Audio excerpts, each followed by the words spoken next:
Grassroots Community Network's 2017 Aspen City Council candidate and election coverage is made possible by a grant from the Thrift Shop of Aspen, where your donations and purchases of clothing and other personal items supports dozens of nonprofits throughout the Roaring Fork Valley.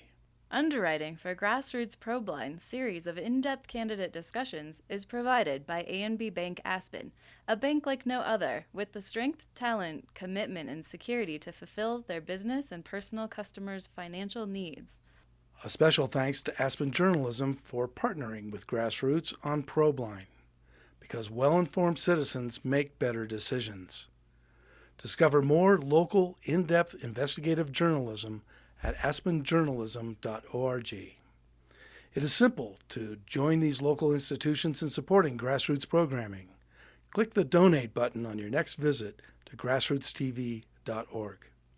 You can watch this program and thousands of other Grassroots programs online at GrassRootsTV.org, as well as on Cable Channel 12 Up Valley, Cable Channel 82 Down Valley, and Free TV Channel 12.1 over the Picken County Translator System. Or find a podcast of this discussion and many other informative and inspiring local presentations by clicking the iTunes or SoundCloud icons at the top of GrassRootsTV.org homepage.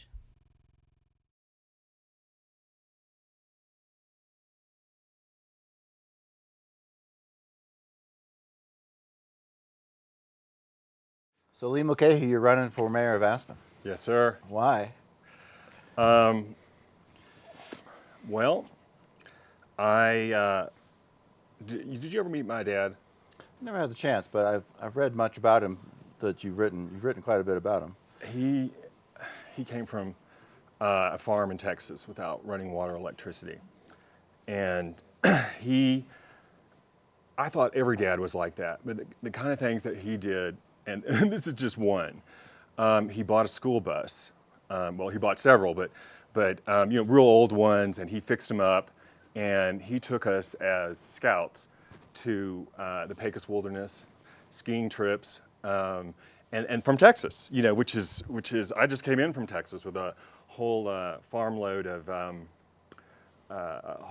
bunch of implements to farm that were his, and he passed May 26th of 2015.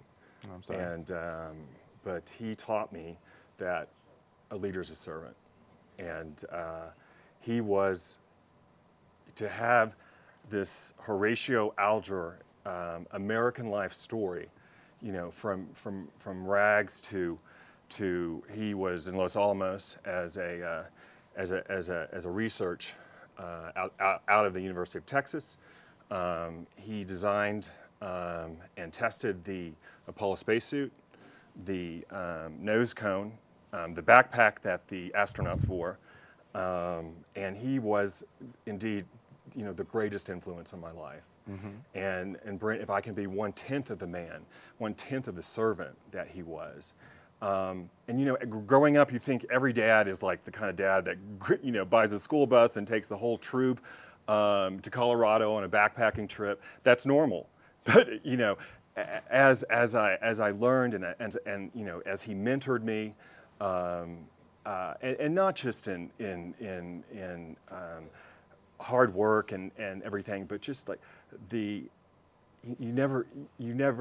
I was so lucky, I was so blessed. I got to spend 3 months, the last part of his life, when he was healthy, when he was on his ATV, when he was the rancher and the iconic American Marlboro Man, and his name was Bud Mulcahey. Bud Mulcahey. And interestingly enough, I brought his canoe in. That he was just he was an athlete.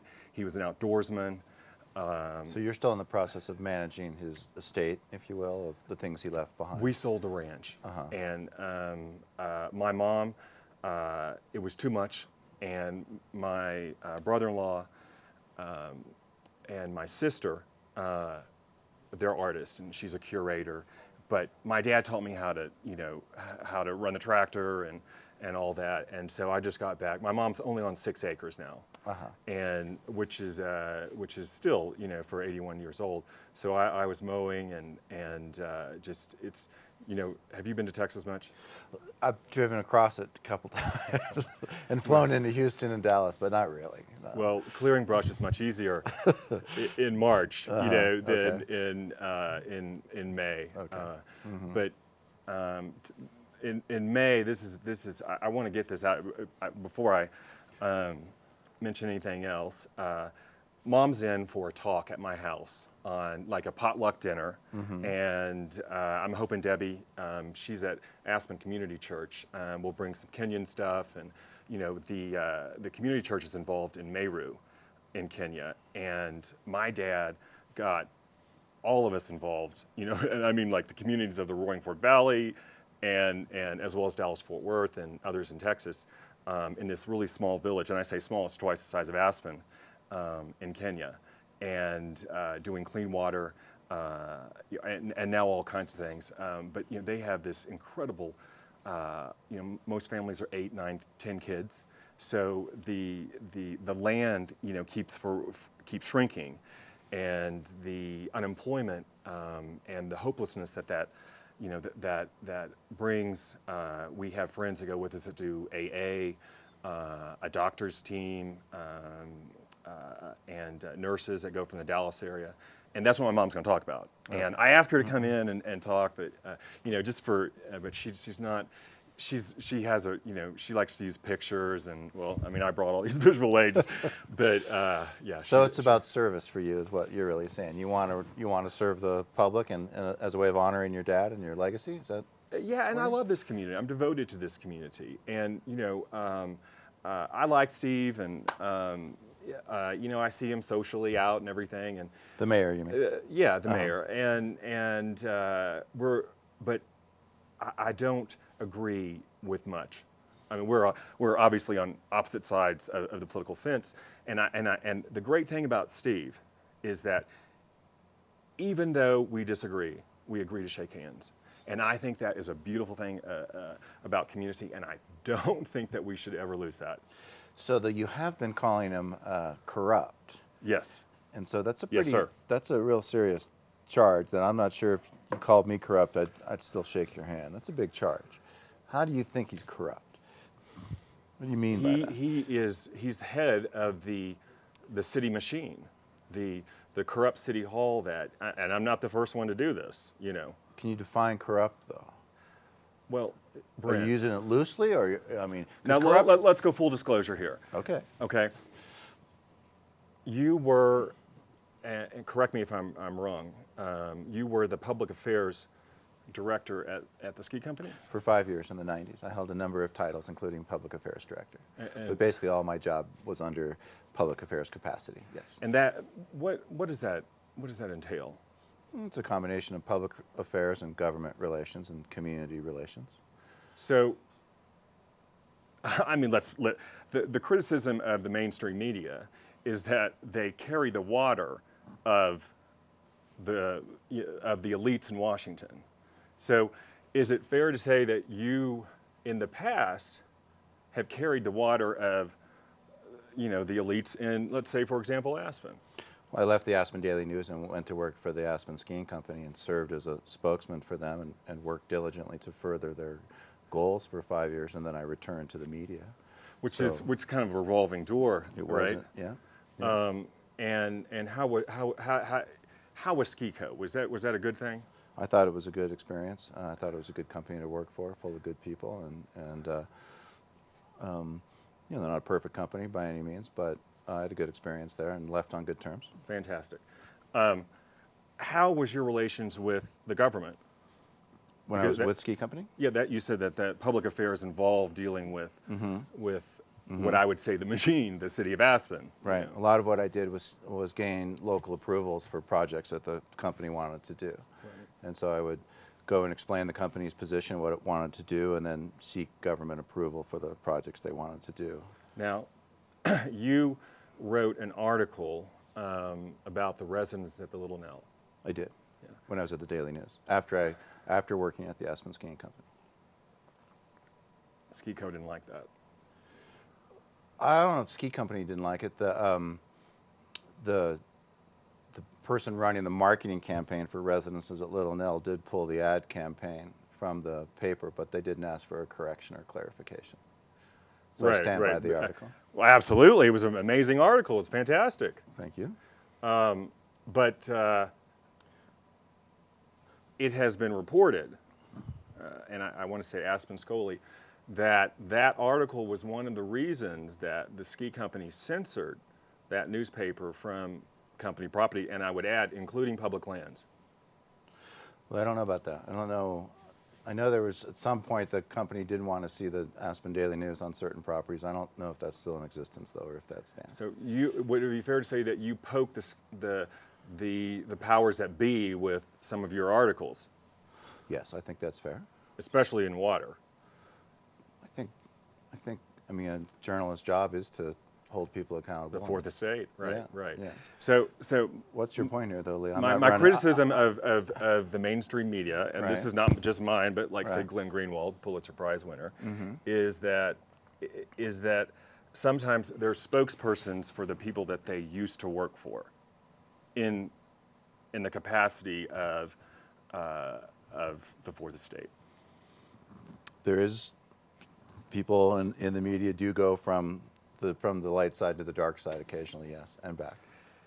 So, That's how and I want to be. that's how journalists view it. I want to be honest. I mean, So, but I'm not sure how this relates to your charge that Steve Skadron's corrupt. Steve. Okay, so I'll answer that. Okay. Let me ask you this: would Okay. it be fair to remove a man and his family, because that house is built around my mom, and I'd like to raise kids there, after his 78-year-old father was on his hands and knees because we couldn't afford to do anything else, Brent, except to build it ourselves, to evict that man's family from that house for missing a deadline that was sent when I replaced my 80-year-old dad. I escorted my elderly mom on that trip to Kenya on a humanitarian mission. So they sent me that knowing that, and they even admitted that. So you're referring to the Aspen Picken County Housing Authority. I'm talking about city housing. Let's call it for what it is. It's the city housing program because the county commissioners complain that it is completely controlled out of that city manager's office. So do you think you've got... I'm just asking. Is that just? Is that not the product of a corrupt political system? I don't know. I don't know how much of that is... I don't know how much of the woes that you may be experiencing in Aspen, the various troubles that you're in.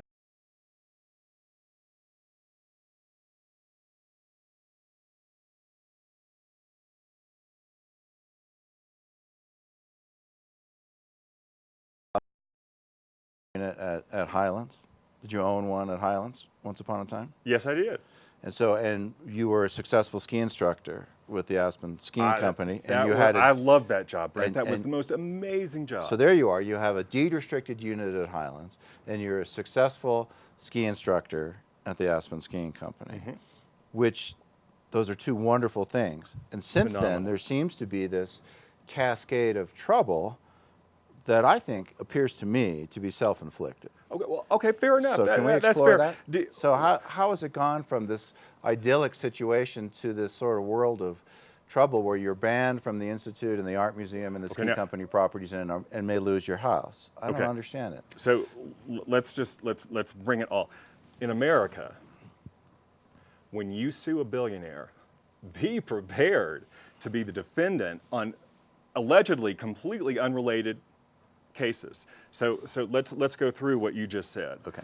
The first time that I became a defendant was when I sued the billionaire, and they sent. You sued the Crown family. The Crown family in the capacity that As a ski instructor. Well, free speech.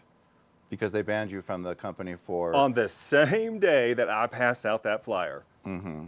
So they...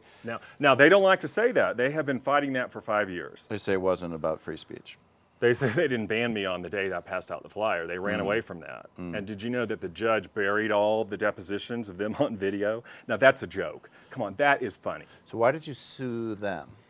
Well, Brent, as a gentleman that protects the First Amendment, do you think that that company that you used to work for should be able to ban a union organizer, someone that was advocating a living wage For ski instructors. for ski instructors, for any company employees, if you look at the flyer? First of all, I've been asking for the flyer. I've asked the district local court for 5 years, is that flyer free speech or not? They can't answer? I don't understand.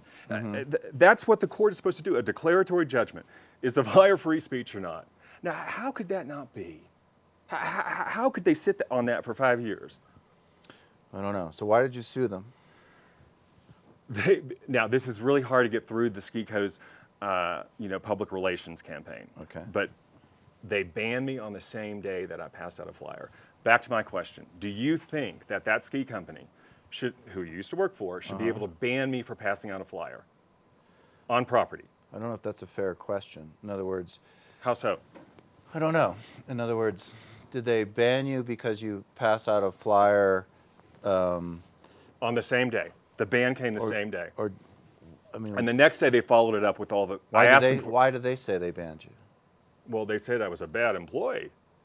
But that's, you don't just ban bad employees. I mean, I don't think they should have released the contents of your personnel file. That's just corporate. That's I think nonsense. that was wrong, frankly, Okay, when they did but what about but the ban, though? I don't As a know- protector I of don't know the enough First about- Amendment, as a journalist, should a company in America be able to ban an employee for advocating a living wage, which the company itself, their owners are like, yay, we're for a living wage, we give all this money to living wage organizations. So they should be on board, right? I'm just not sure but that's the why union, they banned you. So it's difficult. I don't think they should ban someone for exercising their free speech right, but I just don't know if that's why they did it.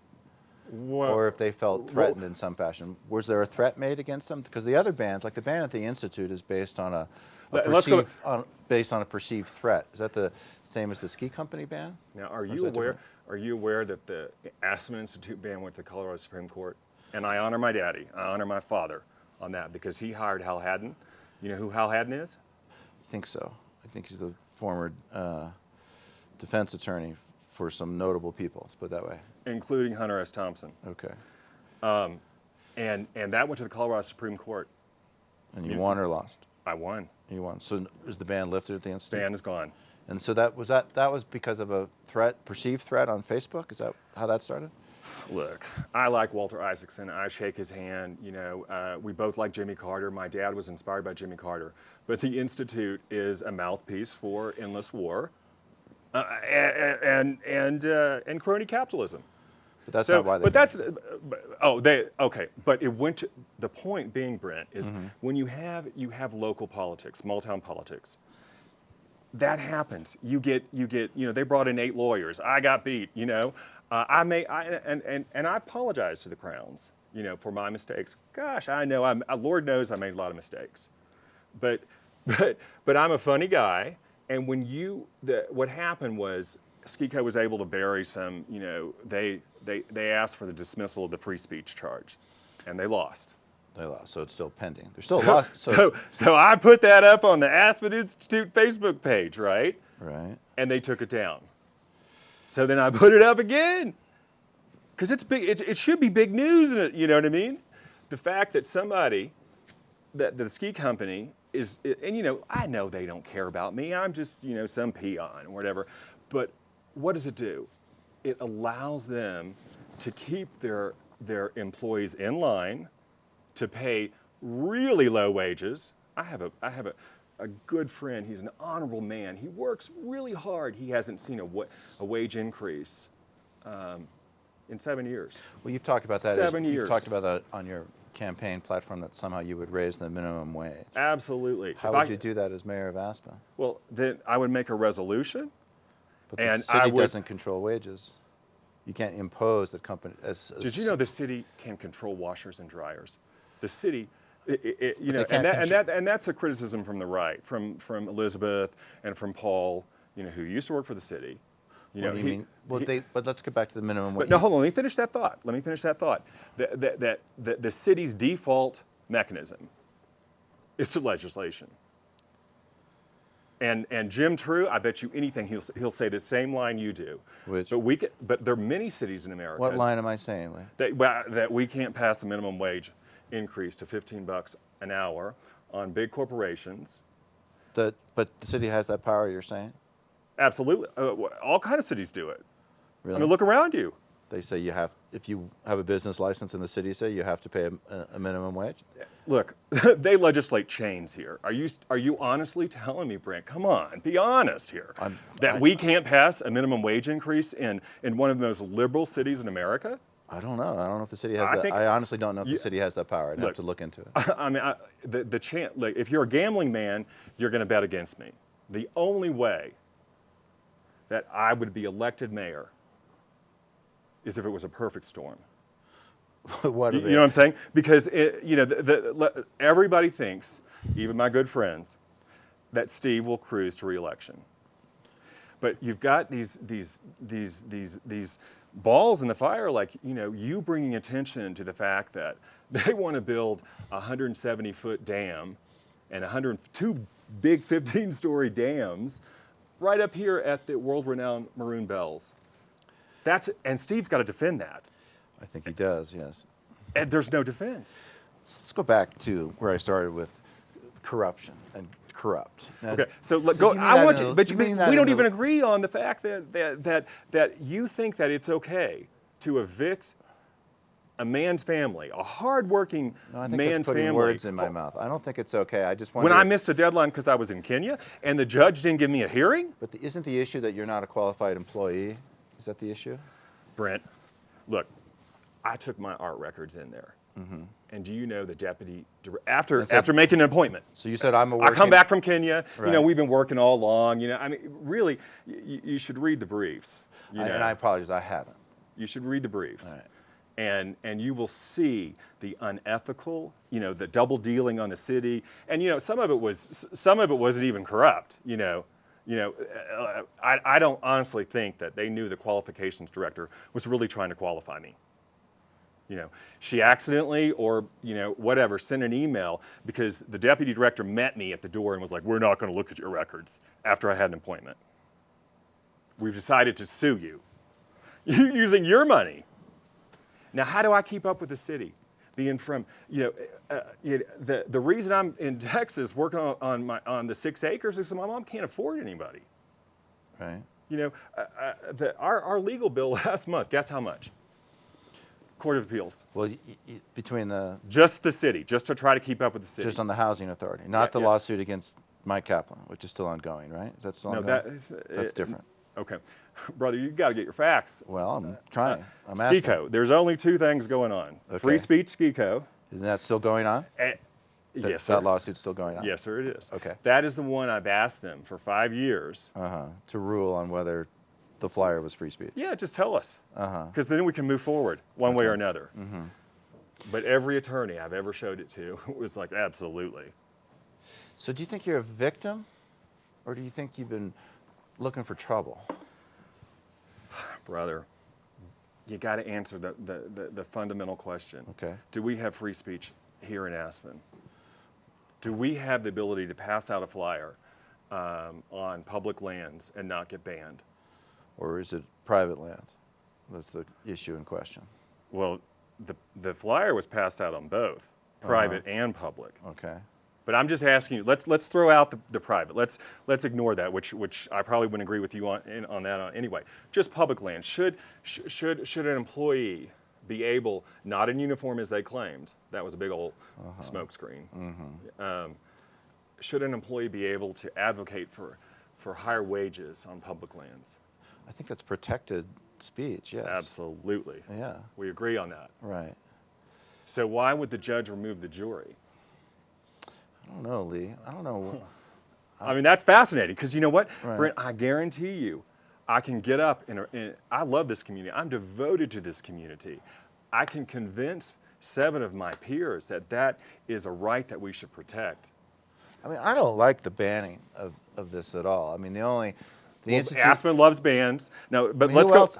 I mean, I think it's So trespassing. I think it's I unfair wanna- that you're banned, and I think it's mean, and I think it's cruel, and I don't understand it, frankly. I think with the institute case, it seemed to be they felt some perceived threat because there was a mention of guns in a posting, right? And so that, I guess, crosses one line. But this notion of we're going to ban someone from the ski areas, that's just kind of heartbreaking to me in a way, and sad. Unless they perceive you as I guess they perceive you as ban-worthy, but I don't know why. So I'm trying to figure that out. And in order to unravel Lee Mulcahey, You work for him. Come on, that if keeps I worked wages for him at low. the time, I'd probably suggest that they not ban you, but I don't know what the situation is.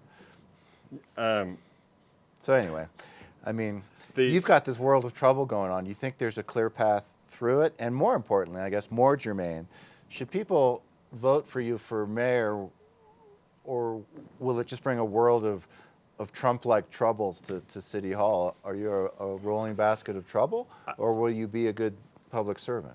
Can I point out one thing which I think is so fascinating? And this is not necessarily, news in, like, say, the New York Times or the Washington Post, and I find it fascinating that in a country, where they throw the opposition leader in jail, Russia, for example, Russia Today points out that of the 100 most circulated newspapers in America, 57 supported the Democrat. Do you know how many supported Trump? I don't think he got a lot of endorsements. 2?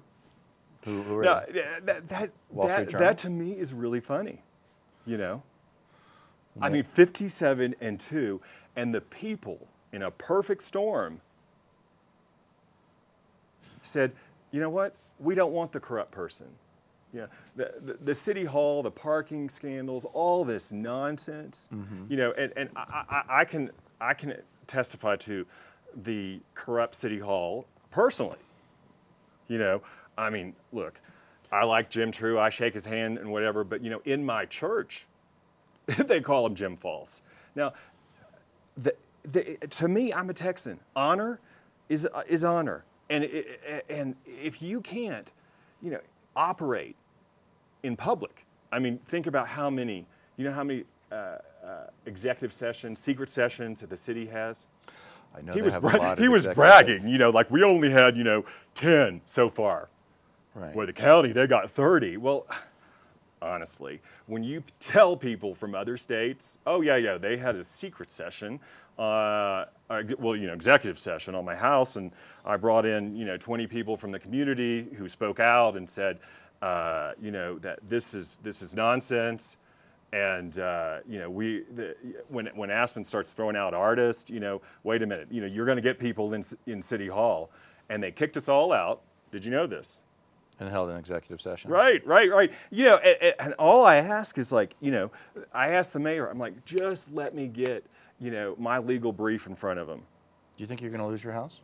No, sir. You think you'll keep it? I think I will. And do you have to win the lawsuit to do that? Or is that Well, two different things? The city manager promised me. He promised me that if it was remanded back to district court, if they got any kind of negative ruling, that they would sit down and talk. Because all I've ever asked, Brent, this is why I think the mayor's corrupt. All I've ever asked the mayor, and he doesn't respond, he won't meet with me, although he did the other day, in fairness, is let me show compliance.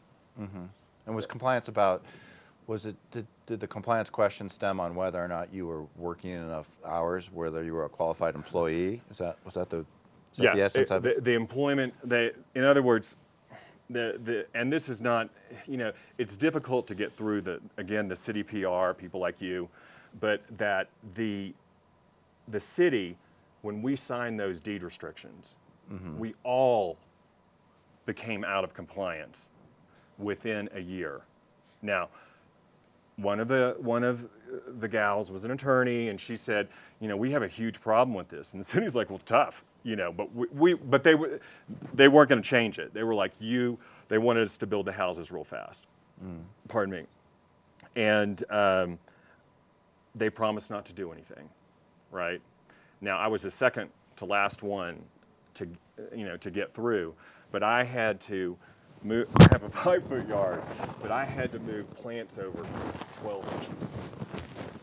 To get in compliance with the building codes, you mean? The city unfortunately my father let loose one day. And you have to understand, this is not what the city does as far as, like, So Lee, let me try and focus the conversation maybe on a little more productive plane. Instead of dwelling on look, all I've asked is the mayor, just let me show compliance. Just let me show compliance, and instead of spending, But he doesn't run the housing authority per se, right? I mean, it's not really up to the mayor, it's up to the... He could do a resolution. I mean, they direct staff to do whatever all the time, Right. without even resolutions. Right. All I want to do is get in front of that housing board. But I'm blocked by Tom Smith. You know who Tom Smith is? He's an attorney for the housing authority, right? And the city of Basalt. On the city of Basalt. He is an expert on charging government. Do you know how much he charged government to the city of Basalt citizens, the taxpayers, for that nonsense about the policeman that resigned? Good friend of mine. No. $42,000. So then he sued Mary Kenyon, Basalt citizen, for trying to use the sunshine laws. $12,000 he charged for that. Do you think, as a journalist, that a city should sue a citizen for using our state sunshine laws? That was an unusual case, too. Yeah. You know how much he charged for suing a family that built their own house to evict them? You know how much he charged for that so far? In order to appeal, he wanted $64,000. Just to appeal, because the local judge, he never gave me a hearing. It kind of sounds like, Lee, everybody... Hold on. Do you think it's fair to evict someone out of their house without a hearing? Well, I don't know what's fair in your world, Lee. It just sounds like everything you do is fine and everybody else is corrupt and wrong, and it's an interesting worldview. You're not owning any of the responsibility for any of the difficulties that you're in. Brent, are you? Let me be the first one to say I have made mistakes. I have asked the Crowns for forgiveness, for offending their sensibilities with my, passing out of the flyer. I've made mistakes. I admit that. But honestly, do you think that it is fair to send an eviction notice while a family is in Kenya right after my dad died, and you had to answer it? That's what they're saying. They're saying you missed the deadline, so you're out of 5 years of work. Well, Brent, look, the thing is that we're a community. And when Steve and I don't understand it. It's like, how could he not want me to show compliance?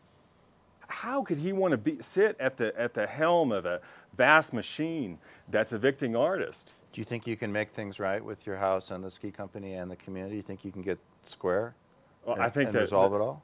Because I would be happy if there was a headline that says, Lee Mulcahey is happy and there's no more trouble and things are Me cool. too, honestly. I love this place. So, but you think you can get that? Brent, I've asked, I can't talk to the Crowns, right? I mean, you go through the attorney. Right. That's just normal. Right. I asked them to meet them for coffee the other day when they were banning me from the, the nonsense, but that never happened. But I did ask, and the way you do that is you ask one of their 3 attorney firms, that Right. were working on the case. Sure. And that's why I've had a little trouble, like if you got an attorney firm from Chicago, one of the best, Right. one of the best free speech attorneys in Colorado, and you got a local firm, Garfield and Heck, you don't stand a chance. Let's be honest. I'm sure that it's difficult. Right. So these when and this is what Maurice said. He said, Lee, when a city or a county is an entity to a lawsuit, got to go over the next county over, and we wouldn't have to deal with this. So are you running for mayor because you're seeking to change your personal situation? I'm an or artist, Brent. So I am seeking change. Okay. And What would you like to see change? I think that we need to come together more as a community. We need to shake hands, even though we may disagree. I think the Crowns and I should have coffee. I'm a funny guy, so I'll bring these visual aids. Like this is a painting here that I did to make fun of the city of Aspen, and it's supported by SkiCo. But I give a lot. You know, I'm out there all the time, devoted to this community, volunteering, and you know, it is a phenomenal community, and I don't think that you live down. I'm a basaltine. So I'm a refugee. You guys have some issues with local politics there too. Apparently. But you know, I want to live in a community that believes in free speech, that believes in freedom, that believes in liberty, that doesn't evict people that spent 5 years building their own house for nonsense, for missing a deadline. And I think that you might agree with me on that. Well, I certainly believe in justice, and I don't think we should screw the little guy again. But it's just a question of whether you're an innocent victim or whether you're a self-inflicted trouble magnet. I guess. Well, since you did carry their water for 5 years, that's your interpretation. But I would say that in America we have laws, and that no man, no matter how wealthy, no matter how powerful, no matter if they're best friends with the former president, should be able to ban a neighbor for passing out a flyer to raise wages. I think you agree with me on that. It does not sound just as in the way that you frame it. Right. Right. I would need their side here to. And I would love, more than it out. anything in the world, I would love to argue that Right. in front of 7 of my peers, and not some judge who was on the Society of Fellows at the Aspen Institute for over a decade, threw me out of my house without even a hearing, without even a hearing. Well, let's try and move past Lee's world to maybe broader issues about what you have some regular campaign planks. You have some regular things you want to see done. I want to keep Aspen funky, and you know, and I want a community that doesn't throw out artists. You know what I mean? And this is important. The reason Cindy maybe was so, I'm sorry, I don't want to say names, but the reason this deputy director was so furious and refused to look at the records way back October 2015 after I came back from Kenya, after my dad had passed, was because the qualifications director or whatever, and Steve wants to add bigger bureaucracy, and I'm for, okay, the government's already too big here. I mean, we're what's the newest budget figures, proposals? For the city? North of 150 million annually. Yeah. Mm-hmm. It's a big organization. Wow. You know, and it's like 15 different businesses. Right. And all with too much money and, you know, and too much time, as my dad would say. But let's talk about Hunter S. Thompson. You've been running a quote for Hunter S. Thompson. The Times questioned the veracity of that quote. I told Rick Carroll in the spirit of liberty of Hunter S. Thompson. And you know Rick and I spar. So, but is that a direct quote from Hunter? No, of course not. But of anybody that's shooting paintings, you know, that's living in Woody Creek, that You liberty, can't misquote, liberty, though. You can't misquote. I didn't misquote. I said in the spirit It's a of quote, liberty. but it's a quote in this, right? You really want to make an issue over this and not do. the free speech about Well, come on, Brent, come on. No, it's a small thing. This is Well, you're carrying the Aspen Ski Company's water right now. No, I think that's an unfair thing to say. I think you're co-opting Hunter's legacy, and that offends me a little bit. I mean, to misquote him, to put something out there as if Hunter said it and then admit that he didn't. I didn't. I don't get that. Is that what's going on? Brother, let's move on from this. From the Hunter show. Yeah, we're going to have to agree to disagree. I told you what I said, and you want to argue with me. Well, I guess I don't understand it, Lee, when you say that it's a quote from Hunter, but it's a made-up quote, and somehow that's okay. That's weird. I don't get that, and it's dishonorable to Hunter. So I don't understand. Well, then. So it's a character issue in my mind. Why do you think? Why is that okay? I asked Anita that's if we like could have. lying. What's that? That's like lying. It's like saying Hunter said this, but knowing that he didn't, and then draping yourself in his spirit. That's offensive to me as a writer. For example, I just think that's wrong. So I think it's worth spending some time on and having you explain that. You get to write your own rules about that stuff, or what? Then you know, Brent, I think that I told Rick. He said, you know. I mean, you just used it again yesterday in the Times. Same quote. Right? In the spirit, and what did I say? I don't know. in the spirit of liberty of Hunter S. Thompson. What's that mean? I think that's something that he would believe in. I think I am a person that he would support. But you shouldn't put it in quotes, should you? Okay, well, then, I'm sorry, I screwed up then. All right. Well, just checking. I mean, I didn't want people to think that. Anyway, yeah. Then I made a grammatical mistake, Okay. Fair enough. a punctuation mistake, if you will. So would it be okay with Brent Gardner-Smith if I used it and just removed the quotes? Is that the best thing? I In the guess. spirit of liberty of Hunter S. Thompson. I guess you could say, in the spirit of Hunter, I believe that government's too big. Or Nobody whatever cares the about quote is. Nobody cares about me. They want to know that you believe in principles of freedom, of free speech, and of liberty, and those are ideals that Hunter represented. Fair enough. And I wanted to honor that legacy. You know, there's people that say, well, Lee Mulcahey is Hunter S. Thompson reborn. You know, if you read Westward, when I did that, you know, the big. Do you think that? I think that Steve does not represent freedom, and he does not represent liberty if he's representing powerful interests that are unknown. How do you think he's representing powerful interests that are unknown? Why won't he let me show compliance? I don't know. Probably because it's a tangled web of who knows what.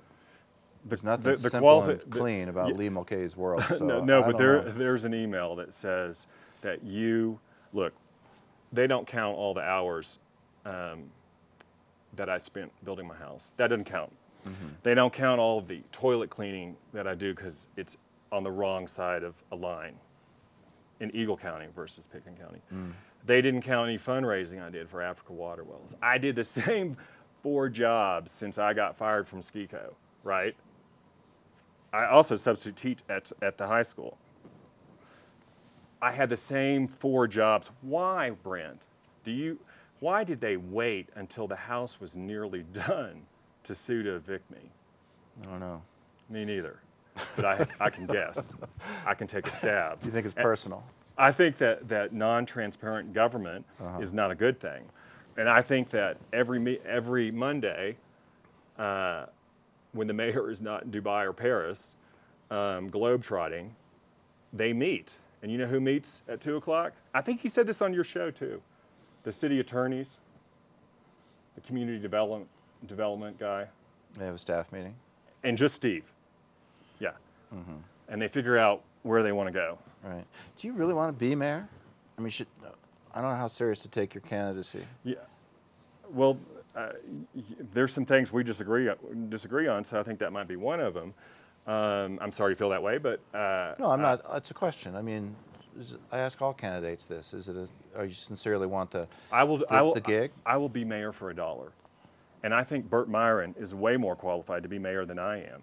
I will seek his guidance. I will seek Elizabeth Malias's guidance. I'll seek Maurice's guidance. I'll seek Mick Ireland's guidance. These are all friends of mine. Mm-hmm. You know, I'll seek Rachel's guidance, and especially Patty. You know, these are county commissioners.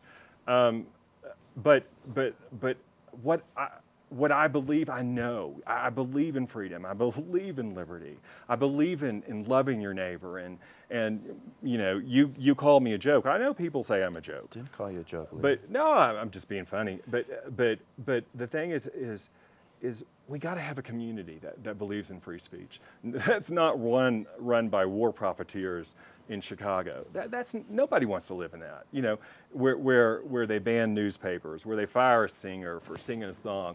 Did you know Big Money Ruins Everything is still banned from SCICO? You still can't play that on SCICO property? Cannot. I mean, the censored newspaper they let back in because it was becoming national news. Well, that's interesting. Well, you know, I think the company is guilty of being a little thin-skinned sometimes. A little? Yeah. You are something, brother. A little. Wow. Well. Yeah. No.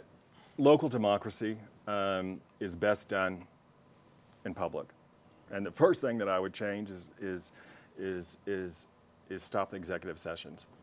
I think that encourages lawsuits because, you know, the city has 2 attorneys on staff, but which the mayor always goes to advice for in situations like me, who then hire an outside attorney, who we all know Tom Smith has been called out for ethical violations by next door at Aspen Public Radio.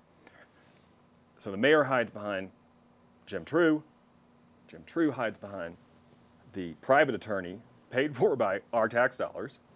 And the best thing that you can do in a situation where the government is like an 800-pound gorilla, you know, combined with, you know, the other 800-pound gorilla, is shrink it. And there's a lot of people in Aspen that are going to vote for me simply because I say, hey, let's do a hiring freeze. Let's shrink the government. Because, Brent, good friends of mine have left who were amazing volunteers in this community because of the taxes and moved down to Carbondale. Let's take a step back on your own politics. You mentioned you're a conservative. Are you a Republican? I am. And did you vote for Trump? I did. And how's he doing, in your view? Well, according to guys like you and the New York Times, and not well. But I think it's funny how he went from being a tyrant to powerless, you know, after the healthcare debacle. So which is it? Is he all powerful or is he powerless? You know, your point. Yeah. I think that it sells newspapers, creates ratings, and so. And so I ask about that because there's your conservative worldview, if you will. Do you think that does apply to Aspen, that somehow those principles can be applied here and for the better? I mean, because conservatives talk a lot about shrinking government, which I think it's a valid thought, but there's a difference between shrinking it and destroying it, I guess. Well, the TV audience needs to know that the people that own the ski company do a lot of wonderful stuff for our community, and we thank them for that. But they also make their money off the United States under the last president bombed 7 Muslim countries. That's a lot. You're saying because they own a portion of General Dynamics. Right. They're part of the military-industrial complex. But, and you know, Paula is an artist, and I always kind of thought you and Paula would get along as I fellow think we get artists. along great, you know. But you got to have a sense of humor. You know, I got a good whole story for you. You've personally attacked them, though. I got a good one. So this is from the deputy sheriff, and so Paula calls in and she's like, So wait, are you? No, and she's like, careful here. There's I mean, 24 black bears headed up Buttermilk, and so the deputy sheriff, you know, calls back and he's checking with, you know, the local rancher and everything like that, and he said, Ms. Crown, those are Black Angus cattle. Now, instead of laughing, she hung up. Now, I think that Jim and there haven't been Paula cattle on and buttermilk, Mom, though, for you know, decades, has there? What's that? There haven't been cattle on buttermilk for decades, has there? That was the story I was told. Sorry. But I think that we should have coffee and drop this free speech suit, because we're going to spend. Well, you could drop it, right? I mean, you sued them, right? Yeah. Right. So you could drop it. Do you think I should? I don't know. I have to read it to figure out what's going on here, to see what's really going on. So you can't just say, because I think you just said you think that we should drop the suit. No, Right. I'm just But you saying that brought this neighbors, suit. we live 4 blocks from each other. Why can't we say, Mr. and Ms. Crown, I am sorry, I made mistakes. Will you forgive me? That's all. Well, you could do that, right? I've done that. But you haven't dropped the suit because it's still important to you, obviously. No, it's important to 4,000 people that are scared to speak up. It's important to this town to protect because look, the last bulwark of a free, civilized society is the ability to criticize our masters. You know, if you ask anybody that, you know, they do many wonderful things for the community, but they own the town. And it creates a lot of quiet and fear. Now, that's just normal, you know. You act like that we don't have corruption here. Well, you got corruption in every town in America, for every. It's not like I'm acting like we know, don't have it. I just asked you. It's ahistorical. I'm just Corruption asking is you ahistorical. I'm just asking you to back up your charge against the mayor, that he's corrupt. And so that's, you know, and all you've come up with, frankly, Lee, when I ask you, you say the mayor is corrupt, he won't give me a hearing on a housing issue. I can't draw a straight line necessarily between a charge of corruption and he won't grant you a hearing that I'm not sure it's his What's going to on? grant. Look, what's going on in all those secret sessions? The executive sessions. Yeah. I'd like to know. Me too. I think they probably hold too many of them. There are some that appear to be legitimate. Most of them probably. It's smelly, aren't. right? It's rotten. Well, I don't like being shut out of any meeting with elected officials in it, no. But they say they have to meet in order to protect the city's assets, right? Or interest, right? I mean, there are some legitimate reasons for an executive session. But The question city is- of Houston The question is, are they doesn't abusing hold that privilege? executive sessions. This is. I'm from a land of liberty. I'm from. If this is my Texas flag, I'm an 8th generation Texan. This is about love and peace and not war. That's Sue's flag. The thing is, when you come from a land that was its own nation, that believes in freedom and liberty, that those are the city of Houston. I don't know, 100 times bigger than Aspen. They don't hold executive sessions. Ever? Well, I mean, we do things here in the Moscow and the mountains that people in other states are like, no, never, but that people are like, what? Right. No way. Now, Well, which is it? Are you happy here and you like the place, or do you think it's Moscow and the mountains and it needs to change? I want to create change. I want to shrink the government and hand over. I'll do it for $1. Because that's the point, right? Shrink it. Instead of what, 17,000 is the salary, I think, or something like that? I thought it was over 33 or something. It might be for the mayor, I don't know. Yeah. Don't you need the money though? Don't you need to show you're an employee? Well, and that's a great point because I've asked the mayor many times. I'm like, we have constitutional issues over the fact that the housing authority doesn't want to say that running for school board counted, all those hours, any volunteer hours. I understand they don't want to count, but hours on the house and the fascinating thing is, But what hours on the house shouldn't count as But being an they don't employee. count toward the value of the house. So why wouldn't they count, toward being an employee? I've asked Carolyn Zachariason was going to come over to my house for an interview for the last year. She hadn't come over yet, but I want to show you guys what I have done there because it's a labor of love. It's an artwork. The whole house is, and that should giving something. If they're going to try to evict me, like that, gotcha, oh, you were in Kenya honoring your father, gotcha, then at least count those hours toward the house. Let's explore some other potentially good ideas you have on how to improve city government or the community. Are there some suggestions that you have, things you'd like to do? Yeah. I think that the city wants to do this. I live in Burlingame Ranch. I'm so blessed. I'm so thankful. I'm so grateful to live there. But they want to do this beautiful, amazing river park. We live on a river. Right. You mean through the community, through Burlingame somehow? They want to put in a water feature? Another one. Not the $3 million one, next to my house, which is also next to the river. They want to do this giant new big one. Well, all the kids tell me they want a little wading pool. The moms would like that or whatever. But my idea is if the city has too much money anyway, let's don't build another $3 million river park. Let's put in a freestyle aerial ski jump into a bubble pool so the kids can train so that we can foster our Olympic athletes because we have a tradition. And Park City's got their own, but our guys got to go over there to train. But A, it's expensive, and B, it would be real nice to have right there in Burlingame because it'd be a community center. We could all hang out there like at Steamboat. Have you been down? Have you ever hung out in Steamboat? I've been there, but I haven't been to their training center. Well, they got a local ski hill, and it's and it's just so community based, and.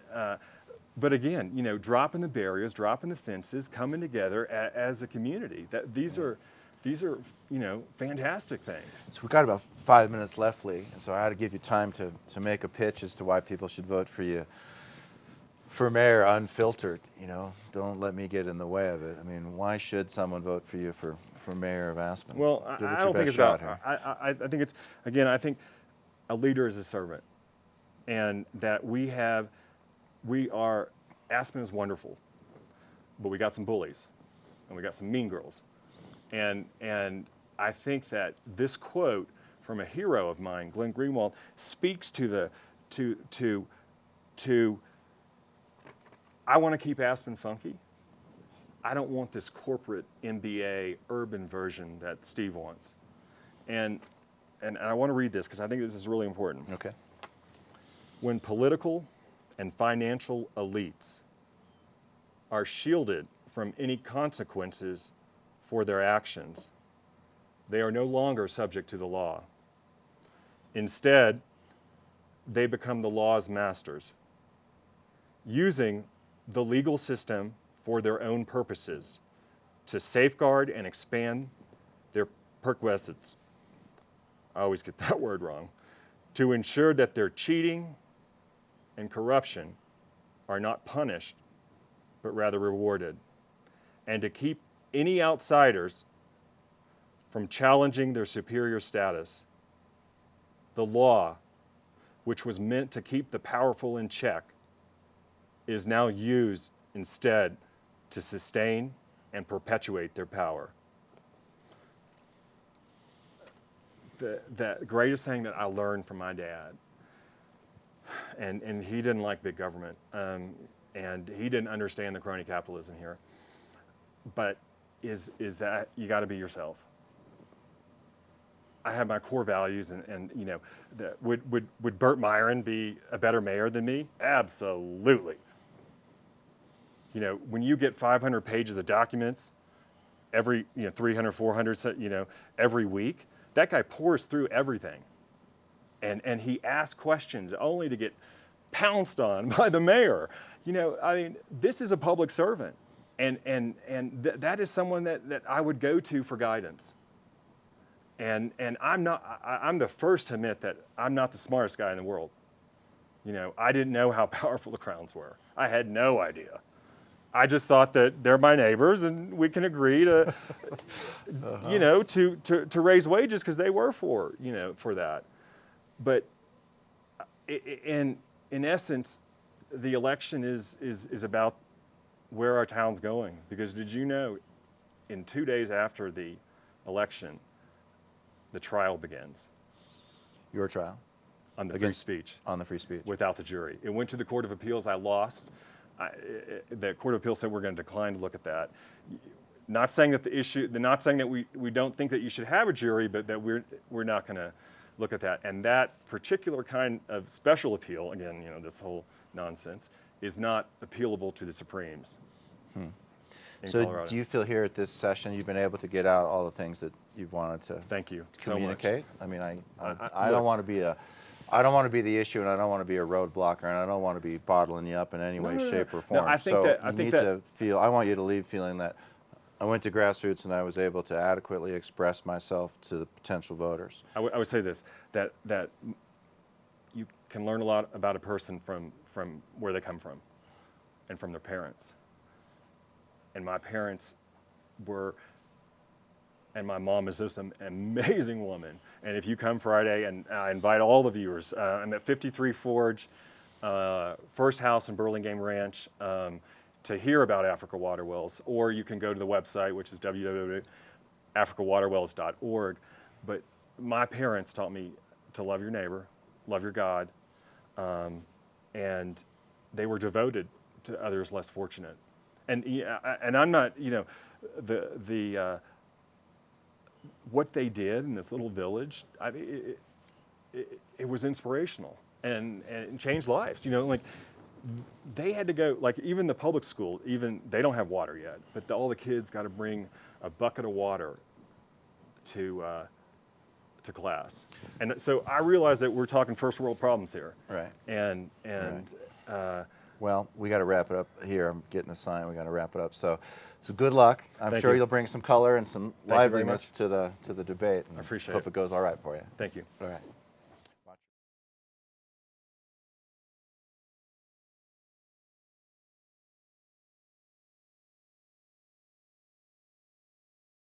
GrassRoots Community Network's 2017 Aspen City Council candidate and election coverage is made possible by a grant from the Thrift Shop of Aspen, where your donations and purchases of clothing and other personal items supports dozens of nonprofits throughout the Roaring Fork Valley. Underwriting for GrassRoots ProbeLine series of in-depth candidate discussions is provided by A&B Bank Aspen, a bank like no other, with the strength, talent, commitment, and security to fulfill their business and personal customers' financial needs. A special thanks to Aspen Journalism for partnering with GrassRoots on ProbeLine, because well-informed citizens make better decisions. Discover more local, in-depth investigative journalism at aspenjournalism.org. It is simple to join these local institutions in supporting grassroots programming. Click the donate button on your next visit to grassrootstv.org. You can watch this program and thousands of other grassroots programs online at grassrootstv.org, as well as on cable channel 12 Up Valley, cable channel 82 Down Valley, and free TV channel 12.1 over the Pickens County Translator System. Or find a podcast of this discussion and many other informative and inspiring local presentations by clicking the iTunes or SoundCloud icons at the top of grassrootstv.org homepage.